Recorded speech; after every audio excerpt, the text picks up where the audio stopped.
coming up on today's show. I have seen zero evidence that they do anything at all that's actually useful for the truck. Put it this way. I'm a big fan of knowing what your truck has in it. So if you don't know what it is, I recommend changing that to something you know what it is. The only reason you would need a larger injector is for more fuel. And you would only need more fuel if you wanted more power. Welcome to the 1023 Diesel Shop Talk podcast. Look, after helping thousands of people like you build and maintain their 7.3s, we've learned a thing or two about keeping these trucks on the road. And often, it's turning them into the truck you want them to be. Sometimes it means keeping them the way that they used to be. Whatever it is, we take your calls and we give our opinion and advice from the experience we have from our many years working on these trucks. If you have questions about your 7.3, we answer them on this show. You can schedule a build call down below. Here's the conversations from today. Sure. Run me through, in your words, where does the truck sit now? And then we'll talk about what it is you're trying to do with it. Gotcha. The truck sits now. I bought it from a buddy of mine, complete rusted out piece of junk, didn't take care of it. As far as cosmetics, it is completely a new truck, from the front bumper to the rear bumper. The only thing I have not messed with is the actual engine bay itself. That's quite daunting and nerve-wracking at the same time. So it's in its stock form. It does have a newer turbo. So the truck has 200,000 miles. It had he thinks, a new turbo or a turbo rebuild or cleaned at 100,000, as well as a transmission that was rebuilt with a billet torque converter. I had a couple new injectors done at that time, but they're all junk now. And that's it. Okay, and how long ago was that transmission rebuild, you think? 100,000 miles. Okay. All right. It does have a TC6 tuner on it. I have no idea what the tunes are. He doesn't have a card to say what they were. Okay. All right. And, okay, so you got TS6. At some point, the transmission was rebuilt, maybe had an upgraded torque converter about 100,000 miles ago. And where do you sit right now? Do you already have a plan of what you want to do going forward? It sounds like you've done a lot of research. So where do you sit right now? Well, I need injectors. That's first and foremost. It will not start unless I have it plugged in. I don't care if it's middle of winter or middle of summer. It will not start. I was told by a shop it has to have injectors. Okay. So that's priority, because it's a pain in the butt to go out and start it because I have to plug it in the night before, blah, blah, blah. Sure. I know I want to do up pipes because I can visually look back up underneath my truck and see where it's the donut gaskets have gone awry. Okay. I have a 6-liter transmission fluid cooler, which I'm going to put on. I have in my possession. That's going to be all part of it when I get it done in the shop. Okay. And then I have concerns with the H-pop. I know that's it's vital for the engine. And I've contemplated some type of fuel upgrade. I had a fast system on my 6-liter. Unfortunately, it was installed correctly, and I ended up taking it off. But I really like the concept of the air dog or the fast system. Okay. What do you like about those versus the stock style system? You get constant, nonstop fuel pressure, and the filtering of it is far better than the stock, as far as my research goes. Okay. All right. Okay. You mentioned on the form here that you're looking to be, as far as I understand this, right around like 300 to 350 horsepower. Is that? Yeah, something to wake it up. Okay. It's a complete dog in stock form, and it kind of drives me nuts. Okay. Are you going to be doing? I know you mentioned earlier that you're a little bit reluctant to want to dig too far into the engine, like under the hood side. Are you going to be doing the work on this truck yourself, or is this something you're going to have a shop do? I am going to do it. I have the mental capability. It is nerve-wracking, but I'm going to tackle it myself. Okay. And my buddy's going to help me, who is very mechanically inclined. Okay. All right. Do you have any sort of like diagnostic tools or anything like that, like a Auto Ingenuity or? I do. I literally just bought this the other day, the OBD Link MX Plus. Okay, I'm not familiar with that. It's an OBD Link reader. I was on the forums, and one of the guys said that's a really good one to get. Okay. So I purchased that. It's still boxed. I haven't even unwrapped it. Okay. You said it's called what? I'll have to look into them. OBD Link. OBD MX Plus. OBD Link MX Plus. Okay. All right. And is that software, or is that like a Bluetooth device, or is it full? Is it whole hardware? You plug it in. You plug it into your OBD port, and it connects to your phone via Bluetooth, and you can download that Forescan or whatever. Got it. Okay. To read your diagnostics. Okay, that makes sense. Okay, so are you? I mean, if you want to be in like the 300 to 350 range, I guess how do you feel about the power the truck makes with a TS chip? Do you like it? Do you want that kind of power? Do you want more than that?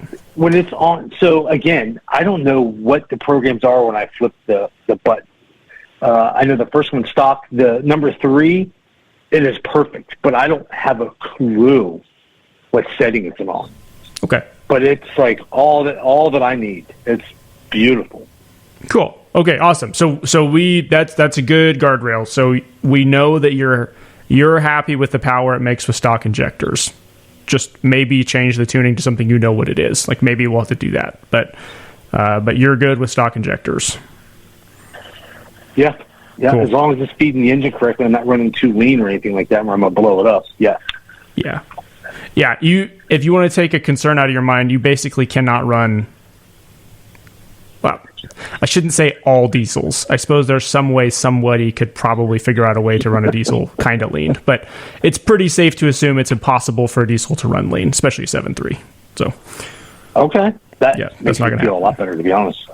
Yeah, and it sort of works inverse to gas engines. If you're familiar with gas engines, and a gas engine running lean would run too hot, and a diesel when it runs too rich, it runs too hot. So, okay. Okay, so cool. You need to replace the injectors. Going to replace them with stock. Easy answer. It's AD code injectors, so you just need a new set of AD codes. I specifically would recommend Unlimited Diesel as the brand for that. We do carry those ones. There's plenty of other options out there. Unlimited has had the best quality control of any company we've worked with, and they are on the more expensive side, and they are all remanufactured. They're not brand new, but they are phenomenal quality control. Like really, really, really low chance of failure, which is fantastic. And they do have a lifetime warranty. Okay. I'm sorry, I didn't mean to cut you off. That's all good. They do have a lifetime warranty, although we don't believe that a lifetime warranty is the thing that's important. You can get a lifetime warranty with an AutoZone starter, and it can suck. So it is nice if it's also a great product, and that's what we really care about. And then having a good warranty is like, I guess, an extra benefit. But even if they didn't have a lifetime warranty, I'd still like them because they're a great product. So I would recommend them. Okay. And you don't think I need to go like 160 30s, nothing like that? It's just because I'm happy with my power. That's why you say stick with that. Yeah. Well, what do you think? What would you hope to gain by switching to a different injector than stock? I don't know. That's the thing. I don't know enough about them to make an intelligent statement. That's why, for one, I'm on this phone call. You know, what would it gain me? Would it gain me anything? If nothing at all, then stock is fine. Because, like I said, I love the way it runs on number 3 position. Yeah. I have that whole leaned out, going to blow up stuck in my head just from gasoline engines. Yeah. It's hard to get that out. So, you could kind of generalize this all diesels, but I'll be specific to a 7.3, and this mostly applies to everything. It's diesel. Diesels make power when you inject fuel. And the more fuel you inject, the more power you'll make. The less fuel you inject, the less power you'll make. there is, like I said, there's essentially no possibility that it can be lean, especially in the case of a 7.3. The concern is that it'll be rich and then it'll be too hot, meaning that, and rich is only that there isn't enough air available, which can be compensated for with a turbo change or by fixing leaks or whatever. But when it comes to injectors and injector sizing, especially if you're concerned about something like a rich or lean or something like that, which is, I understand the concern.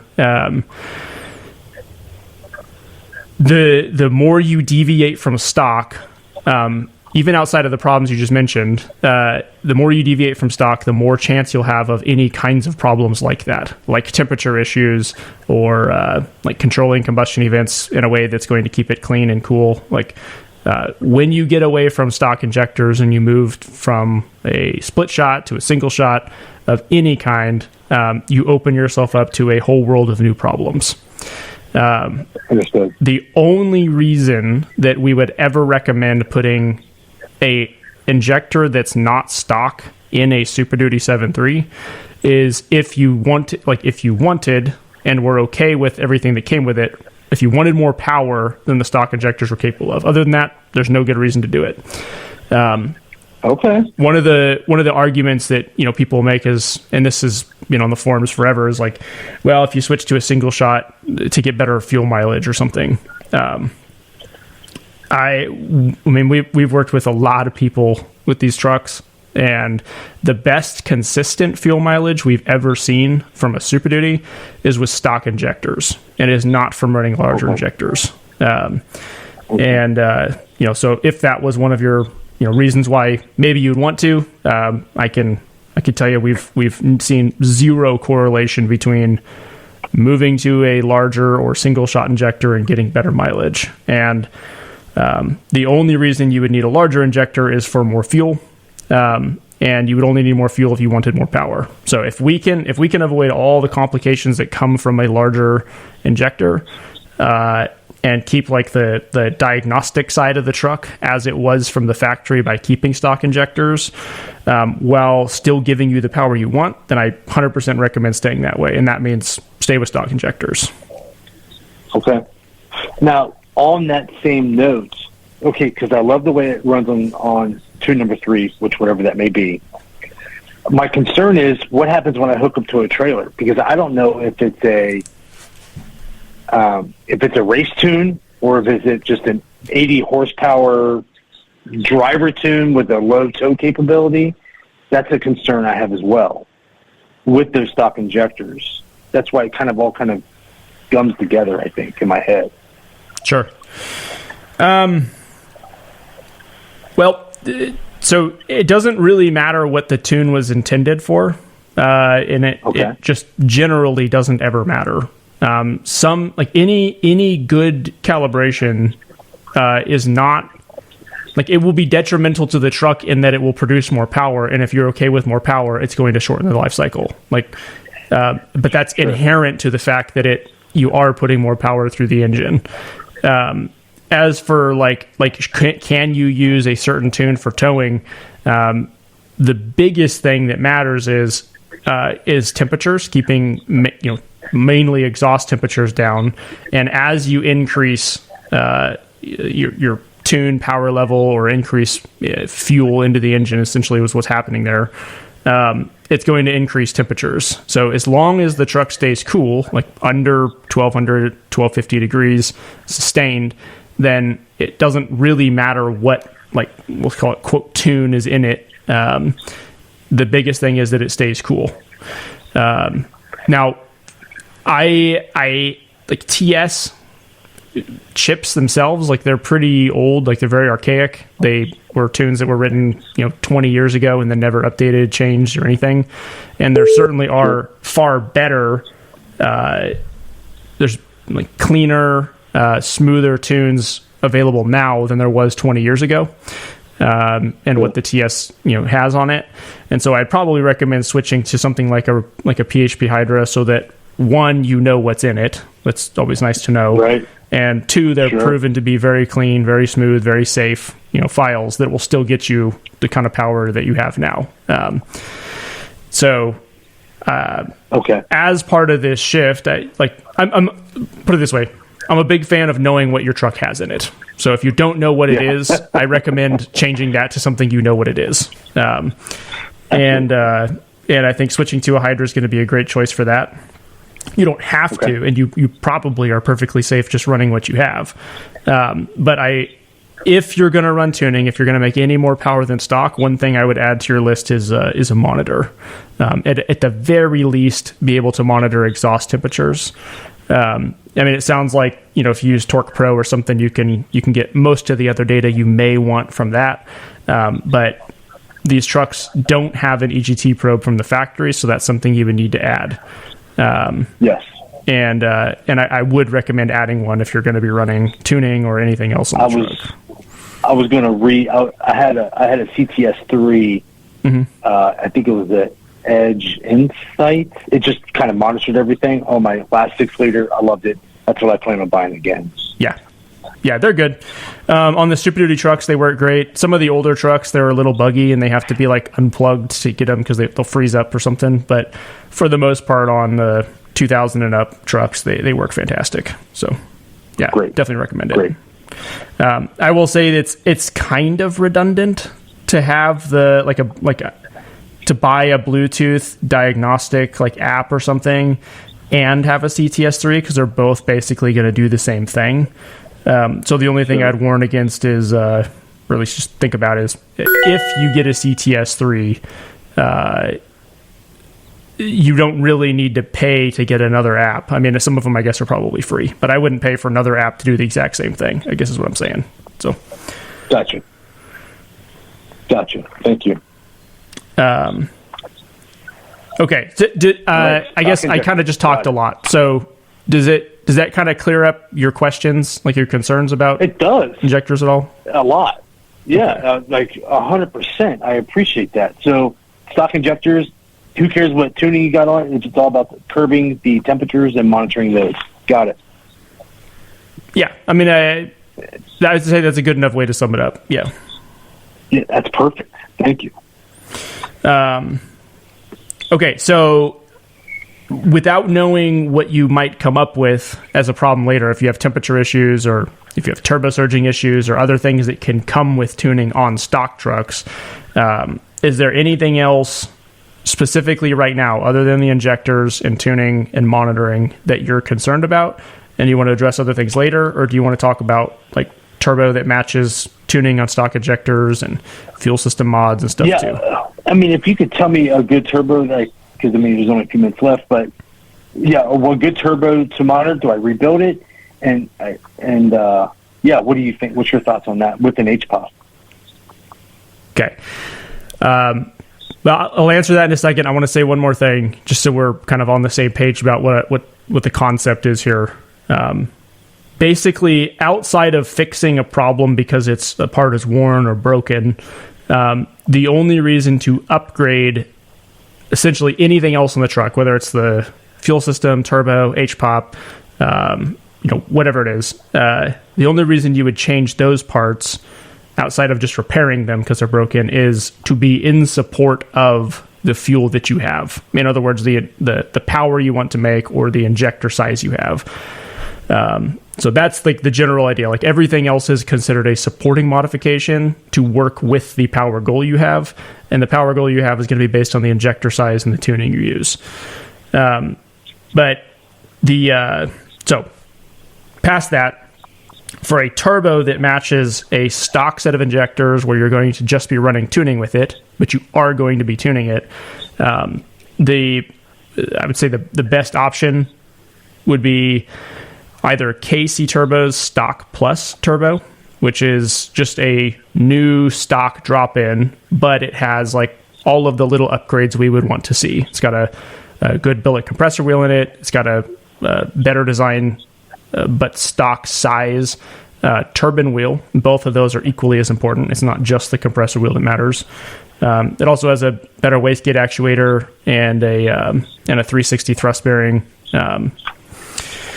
So they're a little bit more robust. They definitely will flow more, and they're slightly more responsive than stock. And they're a all-around really good match for stock injectors. They don't negatively impact drivability. They're going to solve the turbo surging issues, and they will control EGTs really well with a stock injector amount of fuel.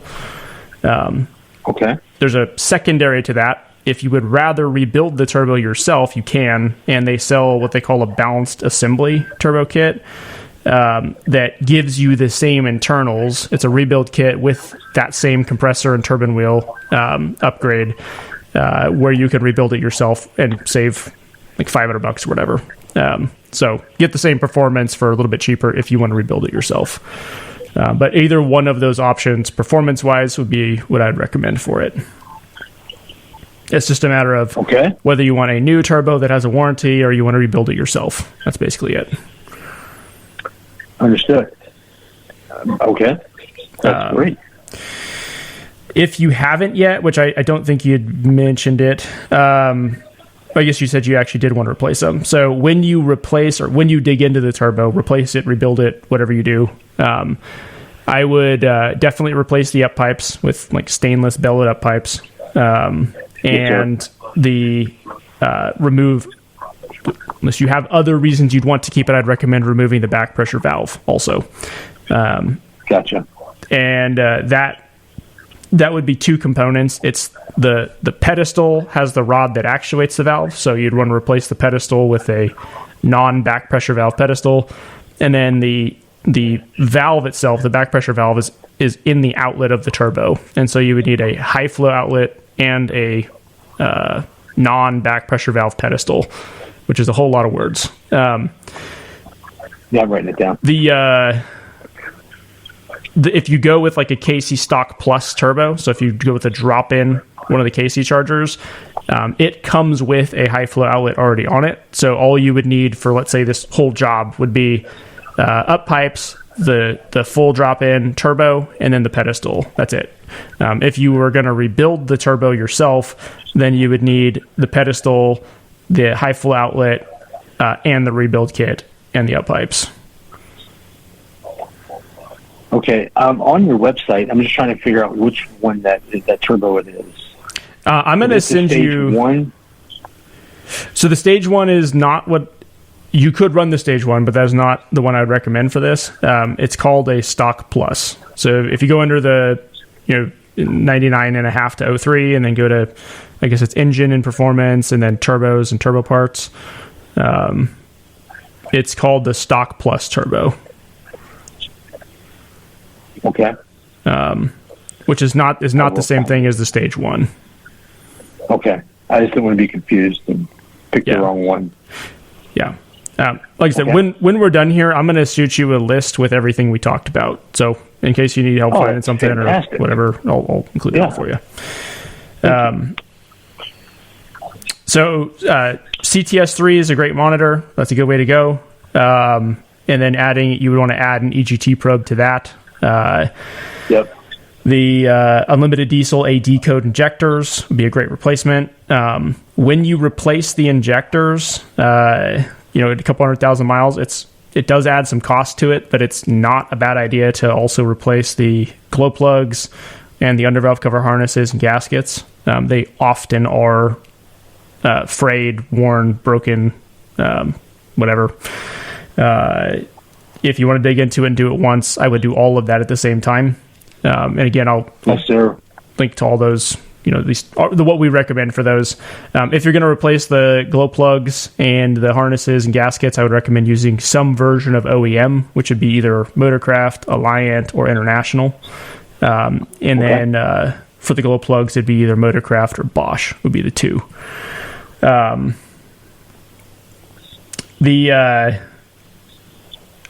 of the questions we get asked a lot is injector cups, whether to replace them or not. And I don't know if you were concerned about it, but I'm going to just bring it up real quick. Injector cups, it isn't a bad idea to replace them. They definitely do crack. But if you're already sort of, I don't know if timid is the right word, but like cautious of digging into the engine anyway, wanting to not mess it up. Injector cups is a big enough job that if you don't have to do it, I would probably avoid it because it can turn into a huge nightmare. if it's not done right. And Sure. so what I would do is I would pull the injectors out, clean the cups, and if there's no signs, like there's no obvious signs ahead of time that they're cracked, and there's no signs when you're looking at them that they're cracked, then I would probably leave them alone. And I guess hope that they don't fail anytime soon. Because there's no direct correlation between mileage and cups cracking. And, like I said, if you were totally confident, yeah, let's do it, I'm fine with anything, I'm good with it, then go ahead and replace them. It's not going to hurt anything to replace them, other than it is a really big job and it really goes sideways really fast. If you're not like totally down to do it, don't do it. Sure. Or have a shop do it, one or the other. But what you're looking for is... That's above my pay grade. Yeah. Okay, so I'll throw this out there too. If you end up doing cups, or, I guess probably sounds like if you had to do them, you'd probably take it to a shop. But if you had to do cups, then definitely you can rent the tool from Riff Raff Diesel. Their cup tool will make the whole job like a million times easier. So no matter what, just get the cup tool from Riff Raff if you have to do it. Okay, so we talked about everything under the valve covers. The turbo is a KC Stock Plus. Up pipes specifically, I would recommend BD diesels. They're not made in America, but they're made in Canada. They are very good quality, and they're definitely more expensive, but they also fit every time. And essentially all of the up pipes that are like $200 and under most of them are the same thing. They're mostly made by the same company that makes Dormans, and there's like a 30, I don't know the exact numbers, 40% chance you're going to get them and they're not going to fit right, and you're going to have to do some like cutting or grinding and like shifting to get them to seal. And it's a pain in the butt. So they can work, and pay the extra money. Yeah, I would recommend spending a little bit more and getting BDs. Yeah, it's well worth it, in my opinion. Okay. Pedestal doesn't really matter. KC turbos, I'm pretty sure that they sell the Rotomaster ones. They rebrand it. Most people do.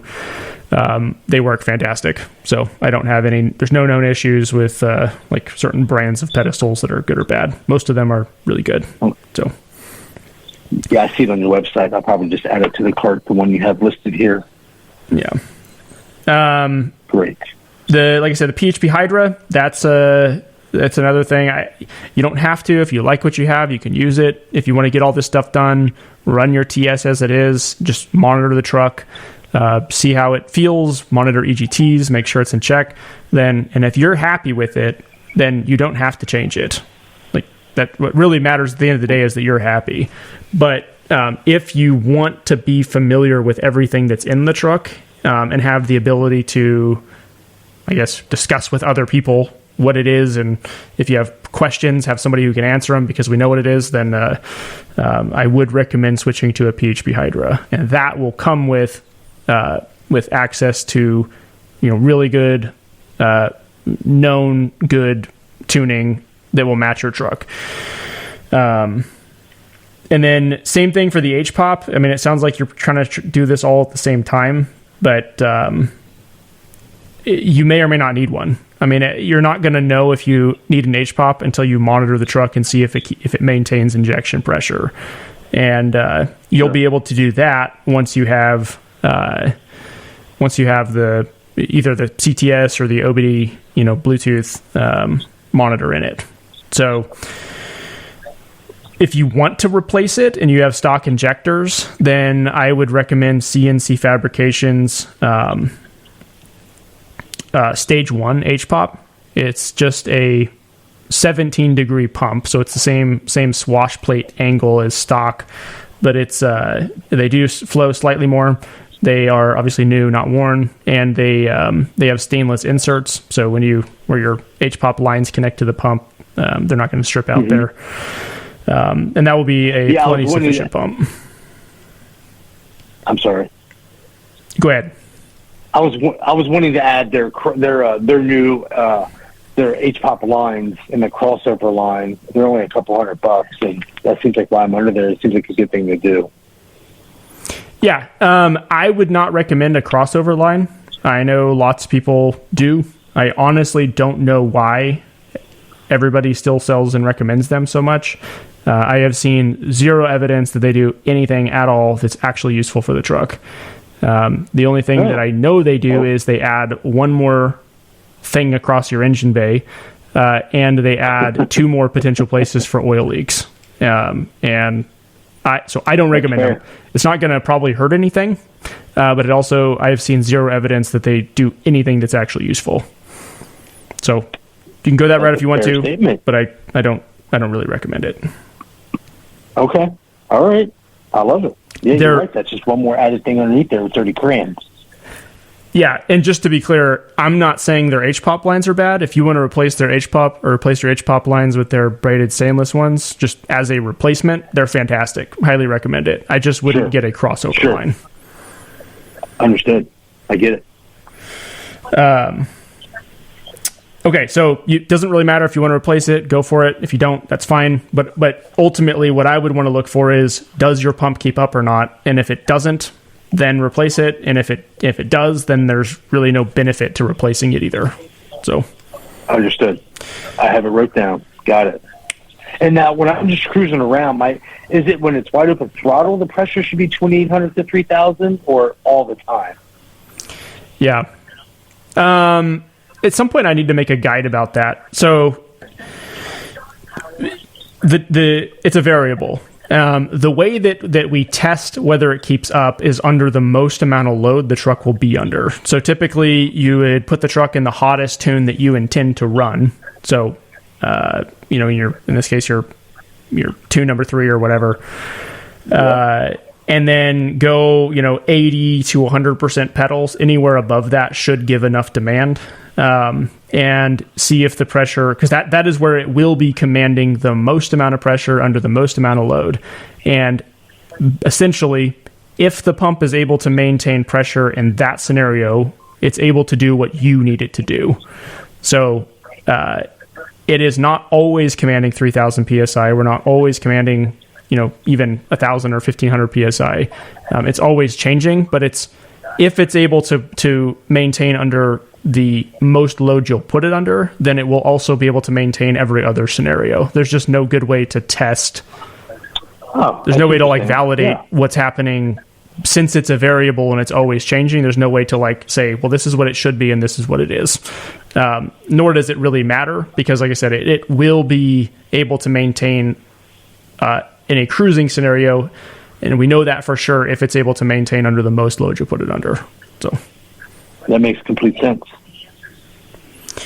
Yeah. All right. That's very helpful. Okay. Excellent.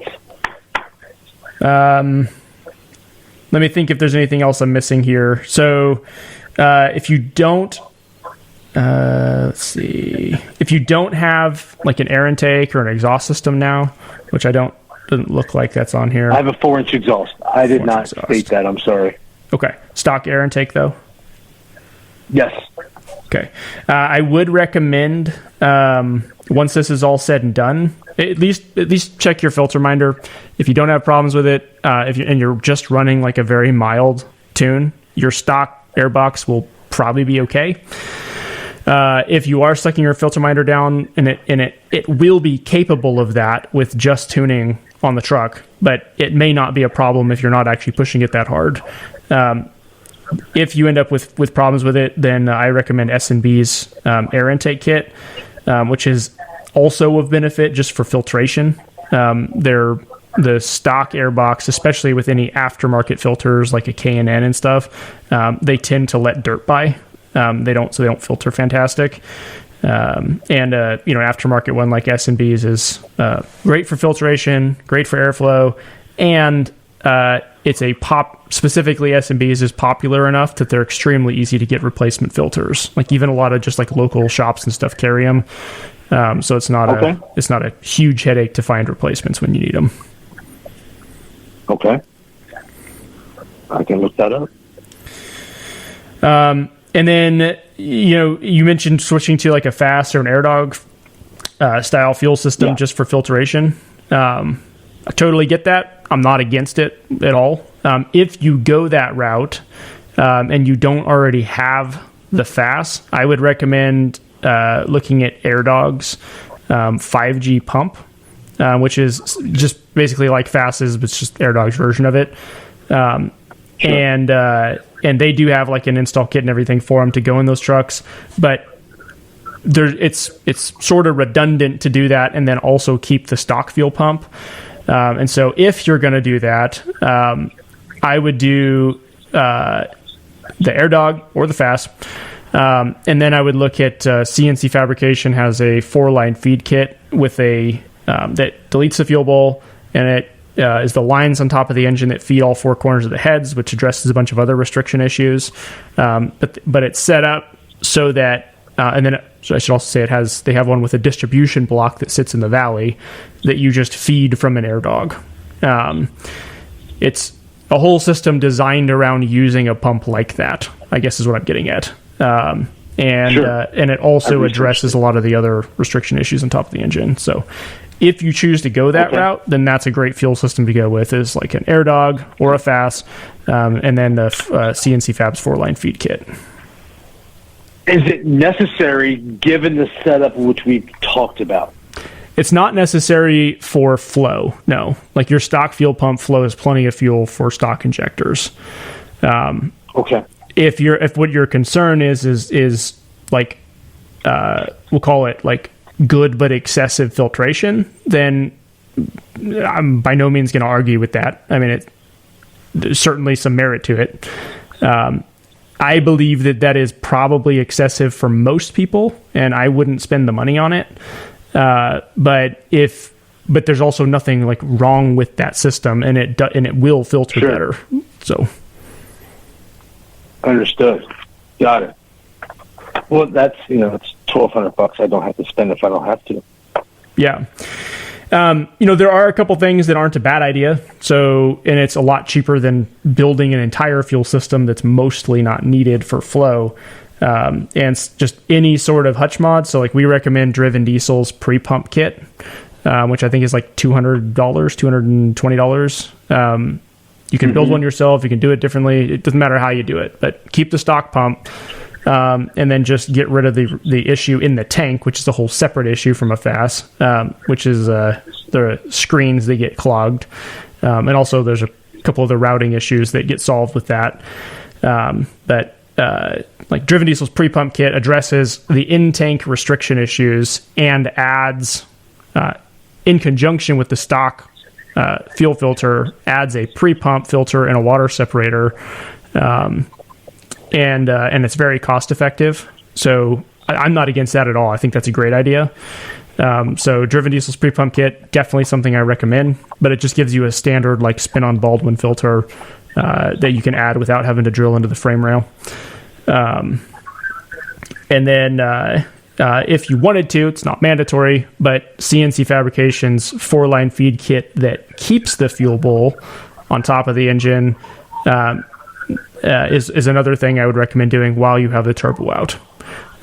And again, you're going to spend $450 on getting better filtration and addressing all the restriction issues in the tank and on the engine with those two things.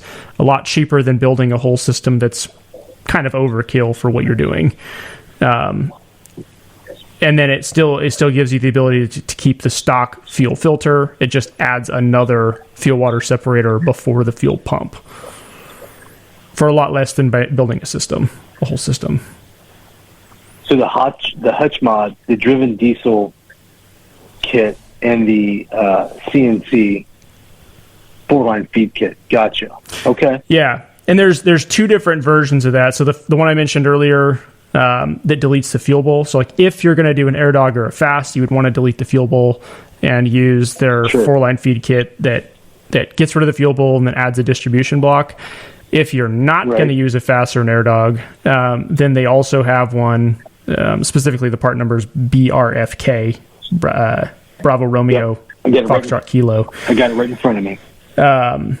That one keeps the fuel bowl, still addresses the restriction issues on top of the engine, saves quite a bit of money, and then just adding the pre-pump kit would be all you would need. Just those two things are all you need for the fuel system to address like all the major problems with it. And that's from the driven diesel. Gotcha. That seems, and that air dog system, it just, I've watched videos on that, and that also seems daunting. It kind of freaks me out a little bit. But putting just an inline kit seems pretty reasonable. Yeah, I can do that, I think. The nice thing with a build like this, where you're staying close to stock, but just addressing issues that come with age, and then optimizing it for, good reliability down the road, and good, strong performance that isn't going to damage the truck over time. That's kind of what we're going for. There's endless amounts of money and time you can spend on these things that don't have any real practical benefit, And so we're like, what can we do that's actually worth doing and not a waste of time and money? And that's kind of what this is. That's what this looks like. Yeah, it's exactly what this is. I want this truck to last me another 15, 20 years. There's no reason why it shouldn't. Mm-hmm. I just want to make it as best as it can be for that amount of time. Yeah. Yeah. So I like that. I like that Hutch Mod setup that you told me about.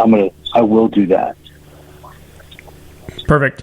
Is there anything else I can answer for you today? I know we've gone a little bit long here. But... No, I'm sorry. I apologize for taking the time. No, you've answered everything. Cool. I feel a lot better about that. So, yeah, if you send me that link or the links and the parts, whatnot, I will put it in my cart and I will purchase it so I can get wrenching on this thing. Okay. Yeah, I'll send that over. And if you have any questions as you go through the build, or once you get a chance to look at the list, if you're like, wait a minute, what's that? Like, why would we use that? Should we use that? Whatever. Shoot back an email or give us a call. Happy to answer those things, because the most important part of this is that you understand why you're doing what you're doing, and it makes sense to you. Like, it doesn't matter if I like it. Doesn't matter if anybody else likes it. It just has to make sense to you what you're doing. So, if I really appreciate it, man. Thank you for taking the time with me. Yeah. Well, thanks for so much information out there. Yeah, endless amounts of it. Endless amounts of opinions, including my own. So I guess I'm disseminating my own to the world. But that's why we just go for logic. No, that's perfect. Well, yeah, logic is good. Appreciate your time. I will send this over to you, and like I said, just reach out if you have other questions, all right? Thank you so very much, man. I appreciate you. Yeah, we'll talk to you later. All right, bye-bye. I think that these kind of calls are awesome. And despite the guys out there that like to shoot us emails and leave comments complaining, saying, you're anti-performance, you're an idiot, all this stupid stuff, I just self-censored. I'd love getting to walk away from a conversation where the guy or girls never call us, so you can. I'm not trying to be sexist here. You can walk away from the conversation going, that totally makes sense. That's what we're shooting for. And sometimes we can't. Sometimes, my words don't work. Sometimes I'm tired. I don't know what to say. I don't know how to, communicate with some people.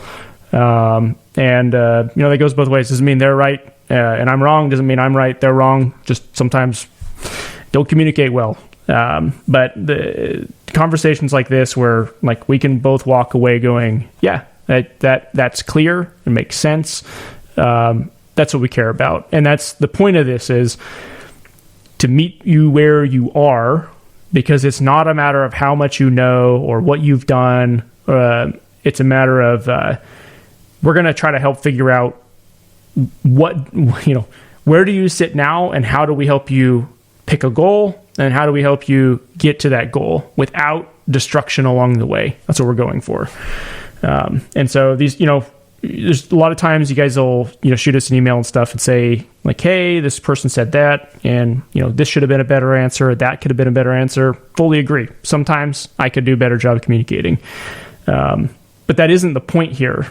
And we'll definitely always try to improve, but a lot of times it's a matter of what do you need to hear to get you, over the thing that doesn't quite make sense or you're scared about or whatever.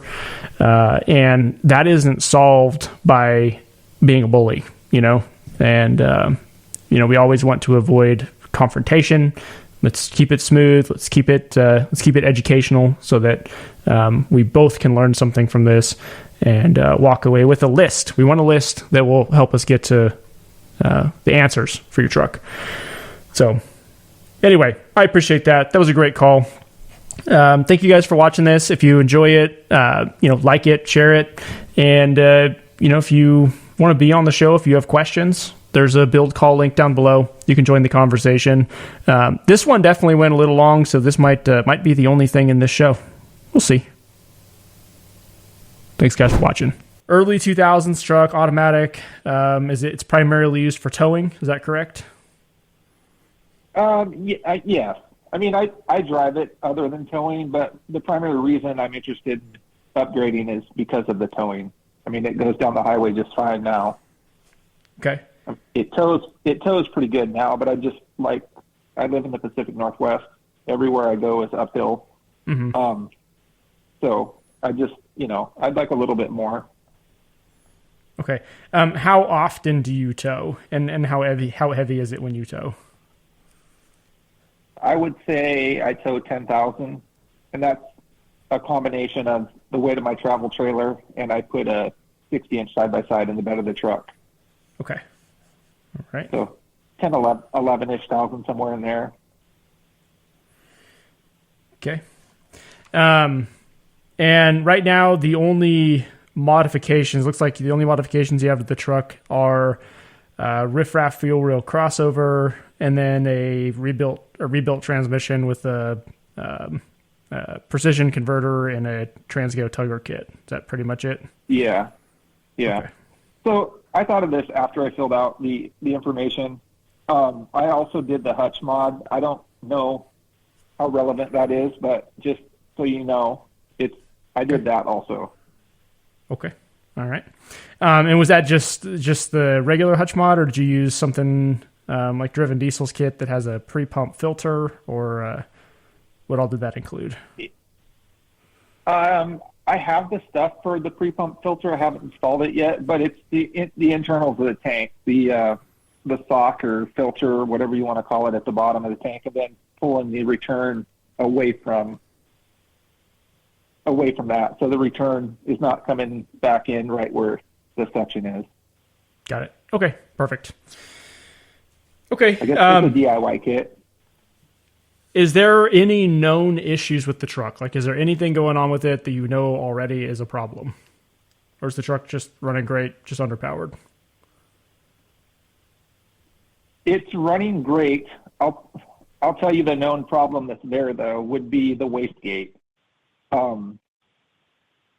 know the wastegate is bad. It was basically, it wasn't building much boost, probably 11, 12-ish at the very most. And I got online, did a little research, figured out the wastegate could be the problem, and I took it out, turned the rod in, make it to put more tension on the spring. And I know I should do better, and that's on my list of things to talk about today is, I guess, in the conversation sometime, do I need a $200 wastegate for what I want to do, or would a stock wastegate, but new and not 280,000 miles on it, be good enough for what my plan is? Okay, yeah, we can add that to part of our turbo section of the conversation here. That works. Okay. But I think that's the only known issue. Like, I've sort is a Band-Aid on there. It's working, but I know it's not right. So something to talk about. Okay.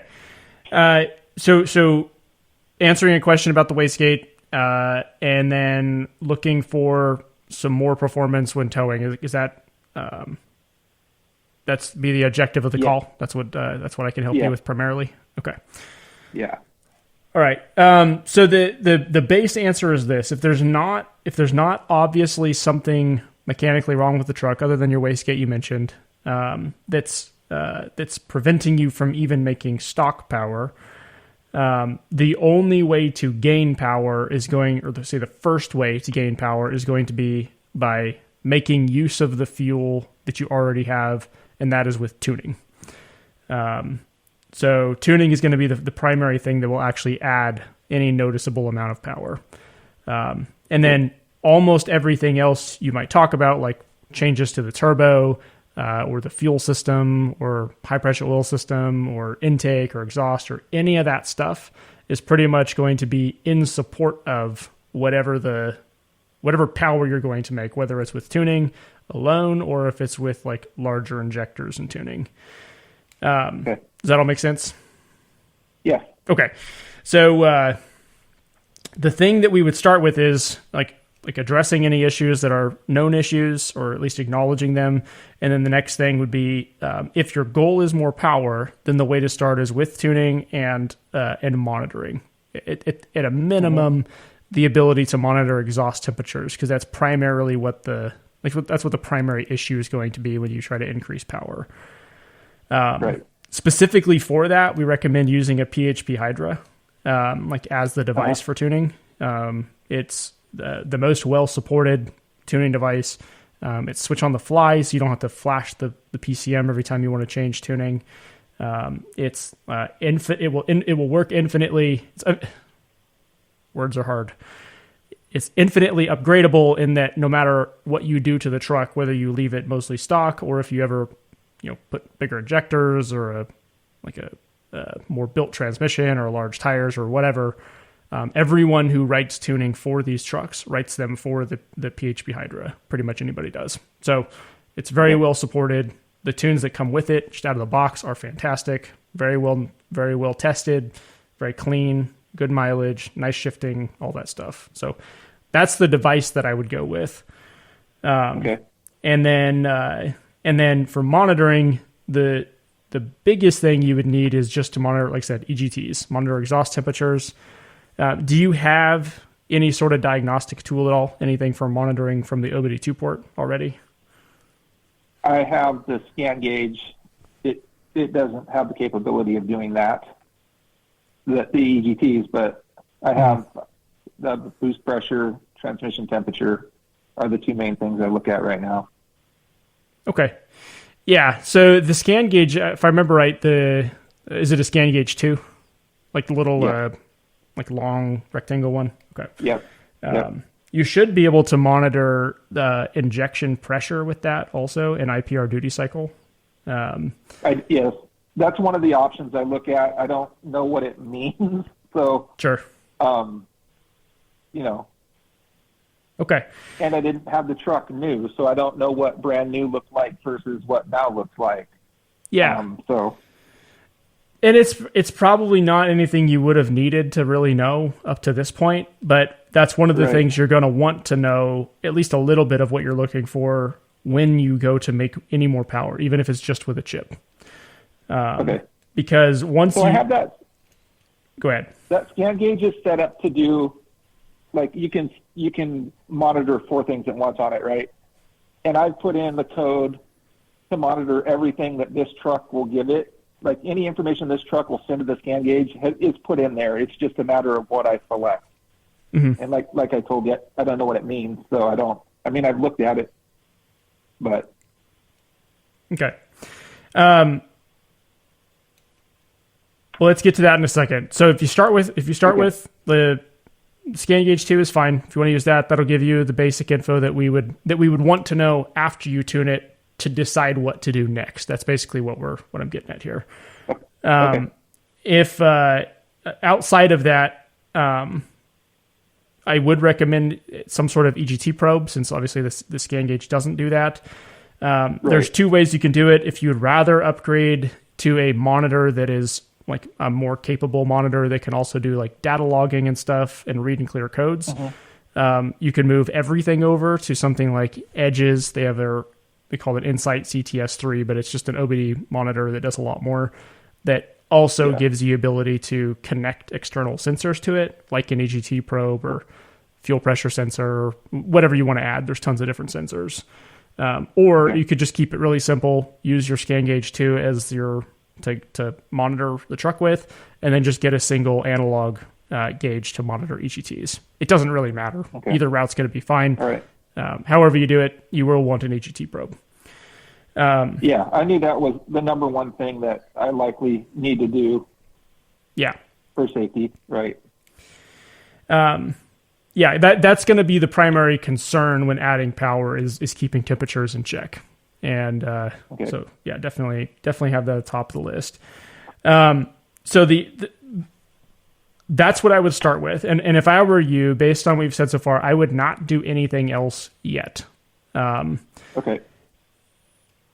Once you have those two things, you have an EGT probe, you've got a chip, PHP hider in the truck, that will give you the ability to do two things. One, see with just tuning and nothing else, is that enough power? Like, does that give you the kind of power you're looking for?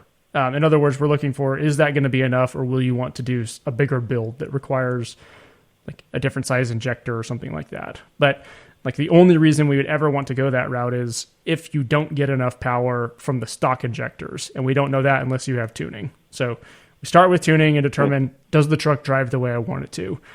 And then the two things you're going to be looking for, well, the main thing is going to be, is the high pressure oil pump keeping up, and are there any leaks anywhere that will be like preventing the truck from making the power it should be making? When you were asking questions about ICP earlier, I really need to just make a document about this. This has actually come up several times today.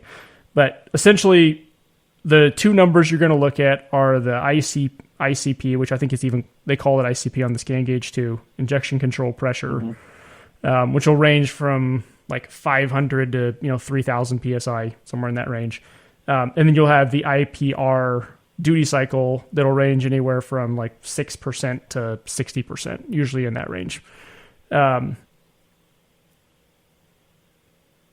way to test whether your injection system is keeping up is to put the truck under the most amount of load you're going to put it under in the hottest tune you intend to run. So once you have a hider in the truck, drive around with it for a little bit, get a feel for it, and say like, you're like, okay, this tune runs the way I like. It's an 80 horsepower tune. There's going to be a whole list you can pick from.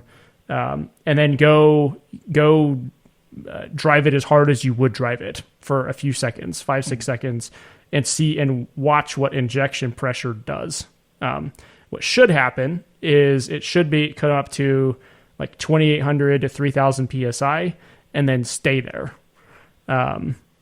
If it doesn't, if you're like heavy in the pedal, as hard as you're going to work the truck, and injection pressure comes up and then drops back down again to like 24, 25, or 2,000 or even lower, then your high pressure oil pump is not keeping up, which is also going to lead to higher EGTs, excessive smoke, and under power. And so you will verify that by watching injection pressure while under the highest load you'll put the truck under in the hottest tune you intend to run. Is that all? Okay. Does that all make sense, or is that confusing? Because I probably explained it horribly. No, that makes sense. Okay. So, and I have watched this before. Should it currently be making 3,000 and holding it? In totally stock form, I think that that truck would only command about 2,750 to 2,800, so you may only see it go that high. Okay. When there's tuning in it, it will command probably closer to 3,000, like 2,800 to 3,000. Okay. So the biggest thing is like 2,800 to 3,000. Like I if you push the truck as hard as you're going to push it, and it maintains 2,800, I would not replace the high pressure oil pump, even if it's slightly lower than desired, because a couple hundred psi is not the end of the world. But if you're seeing like you can't get over like 2,000 psi sustained, then that's a major problem. So so that would be step one. That's where I would start. And I don't really care what EGTs are in that scenario. Like if you have a stock turbo, you put even a fairly mild tune in the truck, you're probably and then try to tow with it. It's probably going to get hotter than you would like. It's probably going to get over 1200 degrees sustained. Okay. It's not that I don't care because it's not a problem to continue to do that. It's that I don't care yet that it gets hot. That's expected. Maybe be a better way to put it. Because that issue can be addressed later once we know, are you happy with the power it makes with tuning? And if you are, if that's all we're going to do, then we can pick, the appropriate, turbo, whether it be, billet wheel or a full turbo upgrade or addressing leak issues or, up pipes or your wastegate or whatever. All that can be addressed. It just can't really be addressed until we know where are we going to land with fuel. That's pretty much it. Okay. All right. So if you agree with me on that, then I think that that would be the path to go forward. Yeah, I do, and I like that because I want this to be a phased-in approach, and that's what I want to buy first. But I also want to do what's right for the truck. So yeah. So what I'll do is I'm gonna send you over just links to the the couple things I'd recommend, some options for gauges. I'm also going to send you a build list that's like, it's basically everything that if you were staying with stock injectors and wanted to optimize the build, like what turbo, what up pipes, what pedestal, and all that, we would do in conjunction with tuning on stock injectors to make a reliable, long-lasting truck.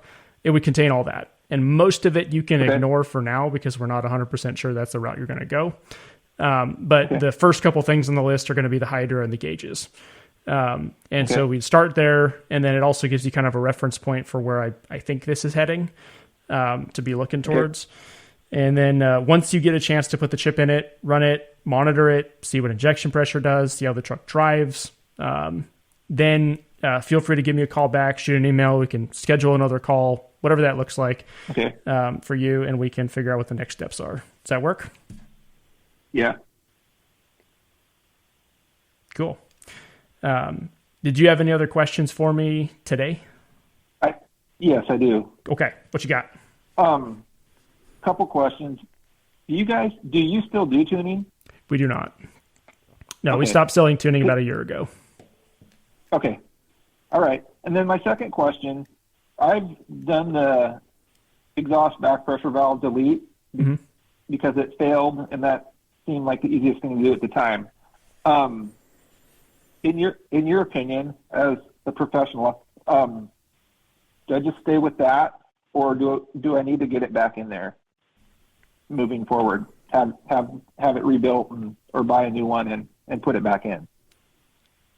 If you don't have a particular reason that you want it, then I would recommend leaving it out. Okay. Yeah. There's no like inherent harm to not having it. And they do cause a lot of problems on high mileage trucks. So, yeah, that's one of the components that we do recommend. Like I said, unless you have some alternate reason why you would like to keep it, we always recommend just getting rid of it because it doesn't offer a lot of benefit and it can cause a lot of problems. So I was just asking because I mean, it was put there for a reason. I mean, and Ford engineers don't always do the right thing. They do what's best for them and the company, but I would agree with leaving it out. I just didn't know the answer from a professional, Well, it is useful. Like if you're in a cold climate, especially somewhere like, we're up here in Alaska. If you're in, probably even northern Washington in the winter, I don't know what part you're in, but if you're in northern states and it's colder, it does help. Like it helps the engine warm up slightly faster to have a back pressure valve versus just like idling the engine up. But it's not a lot faster, and it's also extremely problematic because definitely at high mileage, and in the cold, seals tend to leak a lot more. And so like we find it's generally better to sacrifice the warm up time slightly, and not have to deal with constantly having oil leaks, when it's cold. So, they did serve a practical purpose. They're not like totally useless, but they don't serve much purpose. And once you do have tuning in the truck, you'll have control over idle anyway, because you can just idle the truck up yourself, and that does 90% of what the back pressure valve would have done for like effectively helping it warm up. So my truck will still idle up. The valve is just gone. Right. Yeah. No, when they're cold, up until oil temp starts rising, and I think they idle up to like 11 or 1200 RPM. But yeah. Okay. All right. And then I guess the next question is 284,000. Like, I can't feel any play in the turbo, but can it possibly still be running at its best performance? Well, it's best way to answer that. So even at its best, if it was a brand new stock turbo, it will not be sufficient for when you put tuning in the truck. Like, it won't be able to cool hardly any more fuel than what it made without tuning in it. So once you tune it, even if you put a mild tune in it, it's probably still going to get too hot for that turbo. And you're going to run into other issues like surging issues, like fluttering and stuff like that. So I suspect that once you do run the truck with tuning and decide, if that's enough power or not, if you're happy with the power it makes, that you're going to need to change the turbo anyway, whether that be rebuilding it with a couple upgraded components or replacing it completely. Okay. But I don't know if that answers your question right, but yeah, I guess it does. It is the next, like, not looking for 350 horsepower is the next step, like your the KC balanced assembly, or would it be a new turbo? Well, it could be anything from fix your wastegate. Like if you put the chip in the truck and you put a 20 horsepower tune in it, like a very mild tune, and you're happy with that. Yeah. Like maybe that'll be enough. I don't know. I mean, everybody's got a different preference on what they want, but if that makes you happy and the truck stays cool, and you don't have surging issues and the turbo doesn't have any noticeable play, then you can run it. Like there's no harm in that at all. But if you would like the truck to make another, 60 or 80 horsepower, that's where you're probably going to run into the turbo not being sufficient. And so it wouldn't really matter if it was faulty now or not faulty now. It's probably going to need to be either repaired and upgraded or totally replaced regardless. And to answer your question, I guess a little bit better, if you stay with stock injectors and you are just tuning the truck, and that's the only extra power you're going to add to it, then rebuilding the turbo with Casey's balanced assembly is a great way to go. Or if you'd rather, you can also get a whole new turbo, like their stock plus turbo, which is the same thing, just a new turbo with a balanced assembly in it and a wastegate already on it. But that can be a decision you make, just whether you want to rebuild it, if you want to replace it. And you can even, if you want to do just a very, very mild upgrade and rebuild the turbo, you could just rebuild it and stick just a compressor wheel in it. But I generally don't recommend rebuilding, actually tearing the turbo apart and then only putting a compressor wheel in it, because it will not be balanced. And the balanced assembly is everything you need to replace the whole thing except the center section and the housings. It's assembly balanced, and it is also a good upgrade on the compressor and the turbine side. So it kind of makes sense if you're going to rebuild it to just do that instead. The turbine side looks bigger. It just seems like it would be better. It would be more efficient. It seems like if you go ahead and have both sides in there. Yeah, no, it's very often that you tear these things apart and the turbine wheel will be pretty chewed up, kind of melted, and so that's pretty normal. it will definitely not be a balanced, even if you have a component balanced compressor wheel, it will not be balanced to the shaft, which causes people to have to rebuild their turbos more than once because they're not built right. Right. Besides all that, just having that plus it's an upgrade and it does flow more is highly beneficial. So I guess my last question is, do I need to go ahead and get a new wastegate in there to go with the PHP Hydra?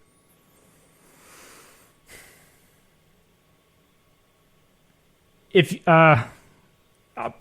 it sounds like probably you're not going to want to do anything bigger than just tuning when it comes to like how much power do you want to make, and it sounds like you're probably also going to end up like rebuilding the turbo with like a balanced assembly. And if that's the case, then it's not going to hurt anything to replace it. And if you do, Correct. You certainly don't have to spend $200 or $300 on a wastegate, and I wouldn't. Like the wastegate actuator is mostly useless anyway. Like it rarely should be used. So I don't know what the best like cheap option is. Just a stock replacement should be perfectly fine though, I guess is what I'm getting at. So I think on some, I mean, maybe it wasn't your site. I thought it was just on your site, but it could have been another one. The Garrett wastegate, or the one they use on their turbos, is on sale for like $86. So it's not that big a deal. So the only reason I hesitate to just say, yeah, go ahead and buy one would be that just in case you haven't done this yet, you don't know if you like the power. Like I know that the turbo may have problems now because of the wastegate, but just in case you do end up wanting to like replace it altogether, it would just be a waste of money to buy one and then also upgrade the turbo that comes with one. So I wouldn't want to see you waste money on it. But I do understand the concern that like, well, if the turbo is not working very well now, it's going to be hard to know if the truck's running right or not with tuning. So I get that. So you can go either way you want. If you feel fairly confident that just, adding another 20 to, 60, 80 horsepower will be plenty. You're never going to want more than that. And it's going to be what you're looking for. And you want to rebuild the turbo yourself, then it would not be a waste of money in that case to go ahead and replace the wastegate actuator now. If it's faulty. I mean, my only other question would be like the KC Stage 1 turbo that's got the 4-inch inlet. And I don't know, without going pretty crazy, if that's got any benefit. Okay, so the stock plus turbo is a great match for stock injectors and tuning. The KC Stage 1, they blend right at the top end of the like a race tune on stock injectors, and the lower end of like a Stage 1 or Stage 1.5 injector, like an upgraded injector. Where you could run a KC Stage 1 turbo on a stock truck and it would work fine. It would work okay. It's not gonna be that beneficial. It's not gonna do a lot for you in like helping reduce EGTs on the stock setup. The balance assembly is pretty sufficient for that use case, and it will add some extra lag and make it slightly less drivable on the lower RPMs. And so the way I would describe that would be I'm not against using a KC Stage 1 on stock injectors, but I would usually only go that route if you intended to put a bigger injector in it down the road. And so you're trying to make something that works now and will work later too. But if you have no intention of going with bigger injectors, then I would not use that turbo. I would stick with a stock plus or a balanced assembly, because it's going to be more responsive with that setup. Okay, perfect. That sounds good. I appreciate your time. Yeah, no problem. Do you have any other questions, or was that it? I think that covers it. Okay. I will send over this list. And like I said, if you have any questions along the way, like especially once you have the Hydra in it, if you're curious like what data to look at and stuff, feel free to give us a call and we can try to answer those questions for you. All right. Okay. Sounds good. I appreciate it. Yeah. Thank you, sir. Thank you. So these conversations, obviously, as you can tell, happen a lot, and they're around the same kind of build. And I got to say, not to be biased here, I am somewhat biased here, but staying towards a stock build, or at least making changes as if we have the opportunity, if there's not a major problem with the truck, if we can start with stock and work up from there, that's a great way to go, rather than just like diving headfirst into bigger injectors and turbo and HPOP and fuel system and top end work and like all transmission stuff, like all the stuff that comes with a bigger build. I will say this, and I'll keep saying it because you guys keep attacking me for it. Not everyone, some people. I'm not anti-performance. I'm not anti-trying to make more power, but I am adverse to making choices that land you in a position you didn't intend to be in that isn't any good. So I appreciate you guys listening. We'll keep having these conversations. If you want to join the show, there's a build call link down below if you want to talk about your truck. And we can take a chance to see if we can help you out. If you have no intention of buying parts from us or don't know whether you need to buy parts at all, that's fine. That's what these conversations are for. We've been having these talks for many, many years with people, and we're just decided, hey, let's if we're going to keep answering these questions, we might as well make them public as long as you're willing to record the conversations and hopefully help other people that are in the same position. And also, side benefit, this is one way that of all these calls where people don't buy anything from us or have no need to, because we won't sell you something you don't need, at least we'll try not to, we get to get some exposure because of it. So when you aren't able to buy stuff from us and we still spend the time with you, it is of some benefit to us also that other people get to hear these conversations. And if it seems like they're a good fit and you like the conversations we have and the way we approach this topic, then maybe you'll choose to do business with us, even if you don't have a call. So it's good for everybody. Thanks for listening. This was a good show. Lots of stock Superduty builds. And you can check out the build list down below too. So the list that we send over to these guys, we're also going to link them down below. You can check them out. It's linked to a Google document that we can keep updated. So you can save it as a PDF if you want to. Just go to like up to file and then save it. You can download it. But we send them as a link like that because we want the freedom to update the list, change it, add to it, stuff like that. So you can save the link for that too. Thanks guys for listening. We'll see you guys on the next one.